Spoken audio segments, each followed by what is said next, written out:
এই মহাবিশ্বের সবথেকে রহস্যময় বস্তু হিসেবে ধরা হয় ব্ল্যাক হোলকে। আজকে অজানাকে জানো এর ফার্স্ট এপিসোডে আমরা ব্ল্যাক হোল সম্পর্কে জানার চেষ্টা করব। আজকের এপিসোডটাকে আমি 5টি প্রশ্নে ভাগ করেছি। এই 5টি প্রশ্নের উত্তর দেওয়ার মাধ্যমে আমি আপনাদেরকে বিষয়টা একটু বোঝানোর চেষ্টা করব। ব্ল্যাক হোল সম্পর্কে জানতে গেলে আমাদের মাথায় সর্বপ্রথমই যে প্রশ্নটা আসবে সেটি হলো, ব্ল্যাক হোল কেন মহাবিশ্বের সবথেকে রহস্যময় বস্তু? এর উত্তর হলো, ব্ল্যাক হোল মহাবিশ্বের এমন একটি জায়গা যা এতটাই শক্তিশালী মহাকর্ষ বল তৈরি করে যে এর কাছাকাছি যদি কোনো বস্তু থাকে তাহলে ওই বস্তুকে একেবারে টেনে নিয়ে যায়। হোক তা গ্রহ, ধূমকেতু অথবা স্পেসক্রাফট। আমরা এর উদাহরণ হিসাবে ব্যবহার করতে পারি চুম্বক যেভাবে লোহাকে আকর্ষণ করে, ঠিক সেরকমভাবেই ব্ল্যাক হোল তার আশেপাশে থাকা সব কিছুকে আকর্ষণ করে, সব কিছুকে তার নিজের দিকে টেনে নিয়ে যায়। দ্বিতীয় প্রশ্ন, ব্ল্যাক হোল কি কোনো সায়েন্স ফিকশন নাকি এটি সরাসরি এক্সিস্ট করে? এই প্রশ্নের উত্তর হলো, ব্ল্যাক হোল সায়েন্টিফিক্যালি প্রুফড।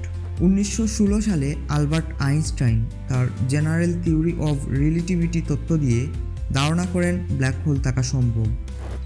একই বছর জার্মান বিজ্ঞানী কার্ল সুয়াজস্কাইল্ড দেখান যে কোনো তারকা ব্ল্যাক হোলে পতিত হতে পারে।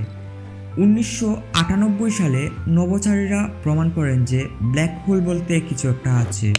প্রশ্ন 3, ব্ল্যাক হোল কি দেখা যায়? এর উত্তর হলো না, ব্ল্যাক হোল দেখা যায় না। এর কারণ, ব্ল্যাক হোলের মধ্যে মাধ্যাকর্ষণ শক্তি এতটাই বেশি যে এর আশেপাশে যা কিছুই আসে তার সব কিছুই এর ভেতরে হারিয়ে যায়, এমনকি আলোও এর আকর্ষণ থেকে বেরিয়ে আসতে পারে না। এ কারণেই ব্ল্যাক হোলকে দেখা যায় না। প্রশ্ন 4, ব্ল্যাক হোলের আকার কেমন?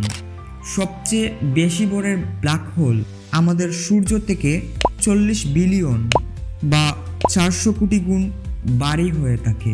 অ্যান্ড লাস্ট কোয়েশ্চেন, প্রশ্ন নম্বর 5, কুরআনে কি ব্ল্যাক হোল সম্পর্কে কোনো কিছু বলা আছে?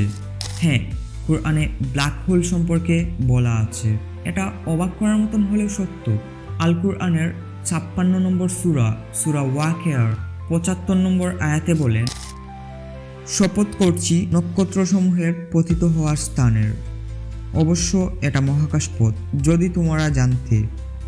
একটু খেয়াল করুন, আল্লাহ তাআলা এমন একটি স্থানের শপথ করেছেন যেখানে নক্ষত্রসমূহ পতিত হয়। আমরা গত শতাব্দীতে এসে জেনেছি যে ব্ল্যাক হোলের মধ্যে নক্ষত্র পতিত হয়। এছাড়াও এর বর্ণনা দিতে গিয়ে তিনি মহাকাশের কথা বলেছেন এবং তৎকালীন লোকেদের উদ্দেশ্য করে বলেছেন তারা তা জানে না। আজ আমরা জানতে পেরেছি এর সম্পর্কে। আমরা গত শতাব্দীতে এসে জেনেছি ব্ল্যাক হোল সম্পর্কে এবং আমরা এটাও জেনেছি যে সেখানে নক্ষত্রসমূহ পতিত হয়। এই ছিল আজকের ভিডিও। দেখা হবে অন্য কোনো এক ভিডিওতে। সেই পর্যন্ত সবাই ভালো থাকবেন, সুস্থ থাকবেন আর আমার জন্য দোয়া করবেন।